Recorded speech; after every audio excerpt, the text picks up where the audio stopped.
Depuis quelques mois, nous observons une baisse des levées de fonds des startups technologiques B2B. Et il s'agit d'un net retournement de tendance. Cette inflexion de la courbe intervient après l'extraordinaire année 2021 qui avait battu tous les records. Franck Lacombe analyse ici pour Visionary Marketing le tassement du volume des levées de fonds depuis cet été et ses conséquences. Des interviews, des chiffres, des faits, des études. Pas de blabla, ce sont les podcasts de Visionary Marketing disponibles sur toutes les bonnes chaînes de balado-diffusion. Bonjour et bienvenue dans les podcasts de Visionary Marketing. Le sujet du jour, causes et conséquences de la baisse des levées de fonds dans les startups B2B. Une analyse de Franck Lacombe, DG et fondateur d'Evolena, qui accompagne les startups dans leur hypercroissance. Un premier schéma que nous fournissons dans l'article sur Visionary Marketing montre l'évolution des levées de fonds de ces dernières années aux États-Unis. Certes, ces chiffres auraient encore satisfait tout le monde en 2020, mais n'oublions pas que 2020 représentait justement une très mauvaise année par rapport à 2019. 2020, c'est l'année des confinements aux États-Unis et en Europe, et à peu près partout ailleurs, d'un mois à l'autre. Ensuite, voici les chiffres en France. Ce qui est intéressant, ce sont les variations par typologie. Tout d'abord, l'amorçage, puis les séries A, B et C, etc. On observe une très nette baisse. Le schéma est également fourni dans l'article. Certes, par rapport à 2021, en amorçage, cela croît encore, mais encore une fois, il faut se méfier des photographies instantanées. Quand on observe plus 13% ou plus 29%, ce n'est qu'une croissance faible quand l'année dernière, celle-ci était encore à 3 chiffres. C'est à nouveau un tassement et tous les autres chiffres en rouge le montrent bien. Alors, pourquoi une baisse des levées de fonds en 2022-2023 ? Ce qui se passe tout d'abord, c'est que les fonds ont eux-mêmes de plus en plus de mal à lever de l'argent. Et deuxièmement, on va leur demander une rentabilité bien plus élevée. On peut donc s'attendre à une sélectivité de plus en plus importante sur les investissements. Mais quelle en est la cause ? On a mis un peu de temps à se rendre compte de la réalité de l'inflation, nous dit Franck Lacombe. Au début de l'année 2022, on pensait que le retour de l'inflation était uniquement dû à la hausse des matières premières agricoles et énergétiques. Or, c'est une vision trop étroite de la situation. Elle ne tient pas compte de l'effet d'enchaînement des économies. Par ailleurs, la boucle prix-salaire n'est pas encore totalement enclenchée, quoique cela commence dans certains secteurs. Bref, aujourd'hui, plus personne de sérieux ne nous dit que l'on va retomber à des taux d'inflation de 1 à 2%, comme on les a connus ces 20 dernières années. Nous sommes entrés à nouveau dans une période durable d'inflation élevée. On parle même au Royaume-Uni d'une inflation à 2 chiffres, en Allemagne d'une hausse des prix de 9%. Certes, chez nous, celle-ci est relativement contingentée par les mesures prises par le gouvernement, mais est-ce durable ? Les banques centrales ont dû également réagir, puisque c'est leur vocation, et dans leur statut de contrecarrer l'inflation, elles l'ont donc fait. D'abord la Fed, puis la BCE ont décrété une hausse des taux directeurs. La conclusion de cela est que la période de l'argent gratuit est révolue. Quelles sont les conséquences de tout cela ? Tout d'abord que la collecte devient plus compliquée pour les fonds. Et puis, le fameux TRI va devoir être beaucoup plus élevé, le taux de retour sur investissement, que ces fonds, peu ou prou, garantissent à leurs investisseurs, même si ce n'est pas une garantie réelle, mais une promesse qui leur est faite. La logique d'hier était la suivante, poursuit Franck Lacombe. J'investis et je place le plus vite possible tout l'argent que j'ai collecté et je sais que je vais avoir un petit tiers de défauts très rapides, un gros 60% de boîtes qui vont vivoter et 4 à 5% qui vont exploser et qui amèneront à elles seules la rentabilité globale. Mais cette équation ne tient plus. Désormais, il va falloir au contraire que le taux de défaillance dans lequel les fonds investissent soit beaucoup plus faible et que le taux des entreprises qui stagnent soit lui aussi en régression. Il est indispensable que davantage de startups performent nettement et que les investisseurs, les gérants de fonds, soient beaucoup plus sélectifs dans les dossiers dans lesquels ils vont investir. Et sélectivité implique rationalisation. Aucune surprise donc, il va être de plus en plus difficile de lever des fonds. Alors attention, je mets un bémol, poursuit Franck Lacombe. Mettons à part quelques types de startups. Celles qui ont déjà bouclé des levées, dont les fondamentaux sont sains et qui commencent à montrer un équilibre dans leur compte d'exploitation. Ou celles qui n'ont besoin d'argent que pour continuer à investir, par exemple pour ouvrir une nouvelle région. celles-là continueront à lever parce qu'elles sont rentables. En revanche, les modèles du type « on perd de l'argent, mais on fera une deuxième puis une troisième levée avant d'entrevoir le point d'équilibre » vont avoir plus de mal. Près de 2/3 des startups ont passé plus de temps à préparer et réaliser des levées de fonds qu'à s'occuper de développer leur entreprise. Il y a de bonnes raisons et de mauvaises raisons à cela. Commençons par les bonnes raisons pour lever des fonds, nous dit Franck Lacombe. Il y a indéniablement certains modèles de business qui réclament une haute intensité capitalistique. Prenons l'exemple que tout le monde va comprendre de la medtech. Quand il s'agit de développer de nouveaux produits, de nouvelles molécules et de les mettre sur le marché, entre le temps de recherche et développement et celui des tests, pour que les autorités sanitaires des différents pays autorisent la mise sur le marché, aucun chiffre d'affaires ne se fait. Pendant tout ce temps, ce sont des coûts sans contrepartie de recettes, donc aucun point mort n'est possible à brève échéance, nous dit Franck Lacombe. Il y a également les business qui n'ont que très peu de valeur ajoutée différenciante. Dit autrement, les concurrents peuvent les copier très vite. Pour cela, il faut prendre des parts de marché très rapidement. Et dans ce cas, ce n'est plus la R&D qu'il faut financer par la levée. C'est du commerce et du marketing, parce qu'il faut capter rapidement des clients. Troisième cas de figure, le SaaS pour lequel ce n'est pas forcément une bonne raison de lever. Pourquoi cela ? Parce que le modèle même du SaaS fait que si l'on met à disposition d'un client un logiciel, il le paiera sur 3 ans. Mais aujourd'hui, tous les organismes bancaires de financement, filiales de banques ou autres, permettent aux éditeurs de se faire financer cash l'équivalent des 3 ans. Auquel cas, c'est la banque qui perçoit les loyers. Donc, il n'est pas si certain que le modèle du SaaS nécessite des levées de fonds successives. Passons aux mauvaises raisons. Ces mauvaises raisons, hélas, on les connaît. La première, c'est que c'était facile. Il n'y a pas de motif valable pour s'arrêter quand on obtient si facilement une série A. Je me rappelle avoir rencontré des dirigeants à qui je demandais « c'est pour quand le point mort ?» Ils me répondaient « je dois lever, de toute façon j'ai une série B en préparation ».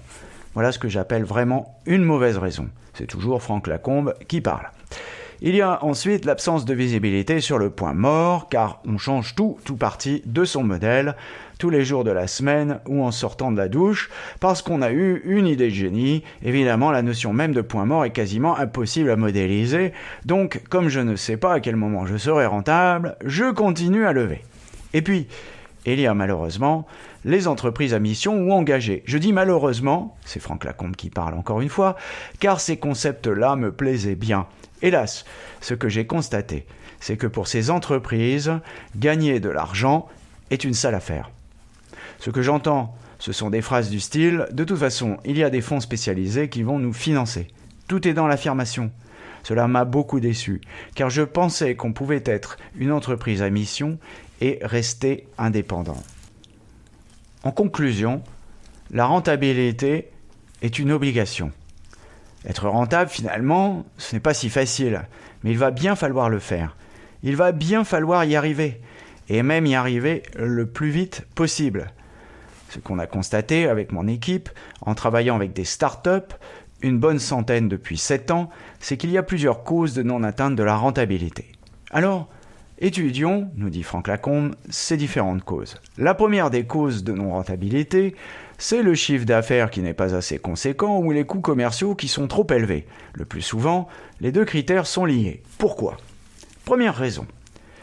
On a multiplié les cibles où celles-ci sont mal définies. Donc on court plusieurs lièvres à la fois. Et bien sûr, quand on court plusieurs lièvres à la fois, on s'égare.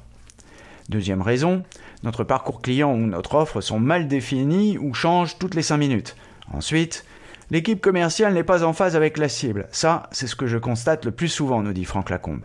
Pour des raisons quasi dogmatiques, on va partir du principe qu'il faut embaucher des jeunes parce qu'on vend de la techno. C'est normal, entend-on. Il n'y a que les jeunes qui comprennent la techno. Alors, comment faire pour aller vendre à des décideurs de 55 ans ? Erreur inverse, on va embaucher un senior qui vient de chez IBM, Oracle, SAP ou équivalent. On l'enverra vendre à des geeks responsables de l'innovation. Et cela ne marchera pas non plus. C'est souvent ce que je constate, hélas. Quelle est la solution ? Les soft skills, je ne le crois pas. Je constate avant tout un manque de rythme dans le management commercial. Dire que l'on challenge les commerciaux et que l'on surveille le pipe quand on a le temps, ce n'est pas manager. Ces actions doivent être réalisées à un rythme extrêmement régulier. Deuxième cause, nous dit Franck Lacombe, un delivery peu performant. Quelles en sont les causes ? Dans le domaine des services, des missions mal définies ou mal estimées, le taux d'activité des équipes, delivery peu ou pas managé. Dans les métiers de service, le taux d'activité, c'est comme le lait sur le feu, nous dit l'ancien de Capgemini, qu'il faut surveiller en permanence. Deuxième cause, on observe depuis 2 ans un turnover pendant la phase de croissance parce qu'il ne suffit pas de mettre un baby-foot pour rendre les gens heureux dans leur vie professionnelle. Troisième cause, les choix de produits qui ne sont pas réalisés. Prenons une idée qui continue de faire rêver les responsables R&D.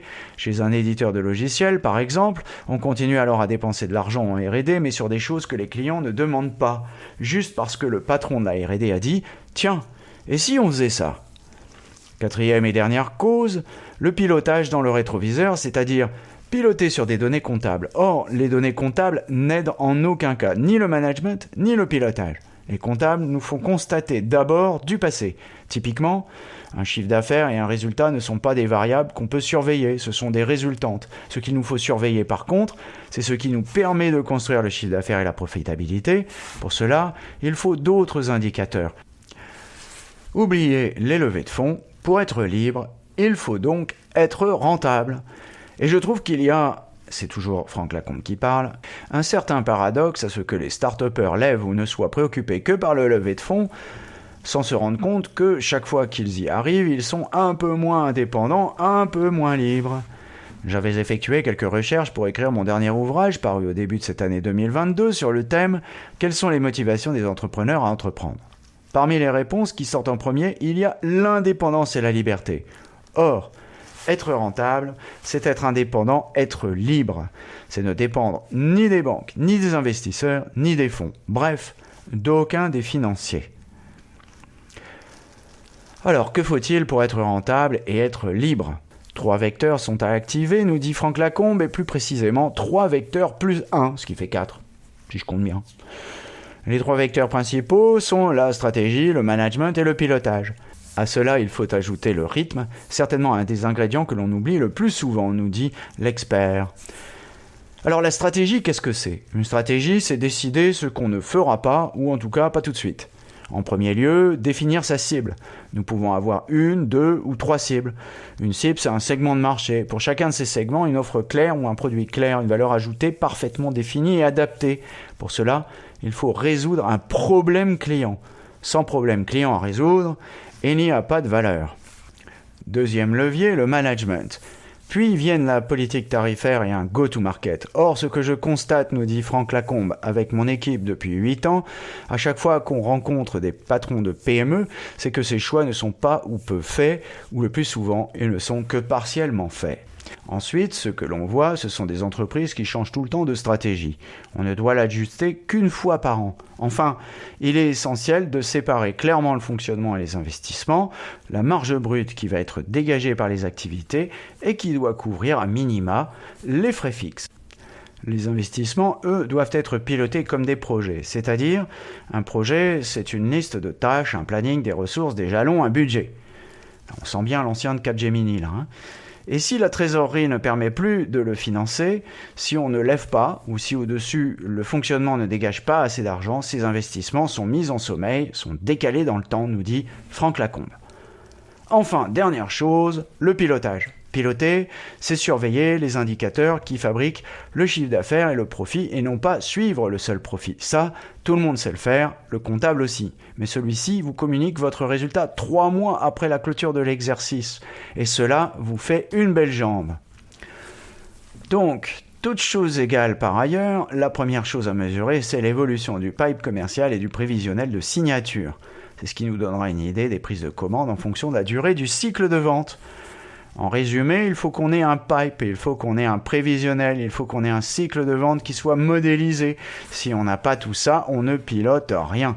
Ensuite, si on a une activité de service, le taux d'activité, le fameux TJM, le taux journalier moyen, et la masse salariale sont les 3 indicateurs forts. C'est cela l'essentiel, et rien d'autre, nous dit Franck Lacombe. Si l'on fait de l'édition de logiciels, et je dis SaaS volontairement parce que je ne vois pas grand monde se lancer aujourd'hui sur un autre modèle, nous dit le fondateur d'Evolena, On va bien sûr suivre le MRR, Monthly Recurring Revenue, c'est-à-dire le chiffre d'affaires récurrent mensuel. Les coûts d'hébergement et de monitoring des infrastructures, les services support, les projets clients. Le plus souvent, on n'est pas en plug and play, nous dit Franck Lacombe, et la vente de logiciels n'est pas la fin de l'histoire. On a également développé des services autour d'eux. Si en outre la start-up s'adjoint un métier de distributeur, elle a également intégré une fonction achat. Donc il faut être capable de dégager une marge sur les achats et gérer un panier de fournisseurs de manière à ne pas se trouver dépendant d'un seul partenaire, dépendant d'un Chinois par exemple, qui ferme ses frontières pour cause de Covid. Et enfin, la dernière chose, la cerise sur le gâteau, c'est le rythme du management. Toutes les semaines, ce sont les ventes, tous les mois, c'est le tableau de bord, tous les semestres, c'est la stratégie. Mais ça, ce n'est pas quand on a le temps. C'est toutes les semaines, c'est tous les mois, c'est tous les semestres. Finalement, les startups doivent travailler comme tout le monde. La réponse est indéniablement oui. Pourtant, dans les startups, je n'en ai pas vu beaucoup travailler de manière structurée, nous dit Franck Lacombe. Ou plutôt, je n'en ai jamais vraiment vu. Et ça fait 8 ans qu'il travaille là-dedans. Toute cette discipline, on l'a apprise dans les grandes entreprises. Or, les start-upers d'aujourd'hui sont rarement passés par les grandes entreprises, ou rarement. Et le plus souvent, ils sortent de l'école ou ont déjà travaillé dans une ou deux start-up en tant que salariés ou associés minoritaires. Quand ils se lancent à leur compte, ils n'ont appris cela nulle part, et surtout pas dans les écoles de commerce. En résumé, nous dit Franck Lacombe, voici pourquoi on observe une baisse des levées de fonds dans les startups. Et la conséquence est que la fin de la récréation vient d'être sifflée. Surtout, n'oubliez pas de mettre une bonne note à ce podcast si vous l'avez apprécié.